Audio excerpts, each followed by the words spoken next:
আসসালামু আলাইকুম রহমতুল্লাহ। আজকে 20 নভেম্বর 2024। আমরা এখন আছি রাইবেন মার্কাজে।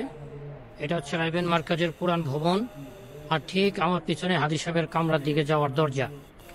এই জায়গাকেই বলা হয় সুরায় নিজামের আতুর ঘর। এখান থেকেই সুরায় নিজামের আওয়াজ সারা পৃথিবীতে পৌঁছে। কিন্তু আশ্চর্যের বিষয় হলো এই মার্কাজে দোনো পক্ষ একসাথে আমল করতেছে। কারোর মধ্যে কোনো বিভেদ নাই, কোনো সুরা বা এমরত নিয়ে আলোচনা নাই। অথচ রাইবেন মার্কাজের নাম নিয়ে, সুরাই নিজামের নাম নিয়ে আমাদের বাংলাদেশে যারা উম্মতকে দুই টুকরা করতেছে, তাদের সাথে রাইবেন মার্কাজের কোনো সম্পর্ক নেই। একটু আগে আমরা তারিক জামিল সাহেবের সাথে দেখা করে আসছি। আরো বড় বড় অনেক ওলামায়ে কেরামের সাথে সাক্ষাৎ করেছি, যা পত্রিকাতে নিউজ আসবে ইনশাল্লাহ, তাদের বিস্তারিত আলোচনা।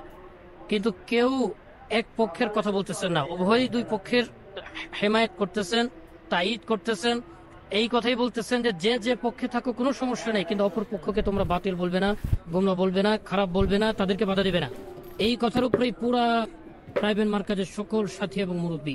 অতএব বাংলাদেশে যারা রাইবেন্ডের নামে উম্মতকে দুই টুকরা করতেছে, তাদের প্রত্যেকটা কথা, প্রত্যেকটা সব মিথ্যা মিথ্যা মিথ্যা। আল্লাহ আমাদেরকে এই মিথ্যা থেকে এবং মিথ্যাবাদীদের থেকে হেফাজত করেন। আসসালামু আলাইকুম রহমতুল্লাহ।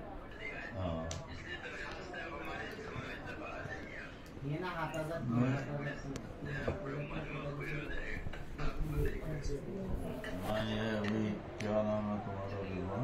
जिया बिन कासिम। हाँ? जिया जिया जिया बिन कासिम बता रहा था कि मुझे सरदर्द तो बहुत काम कर रहा है, हर वक्त होता रहता है, जी तो बहुत चाहता है। फिर वो यहाँ भी इज्तिमा में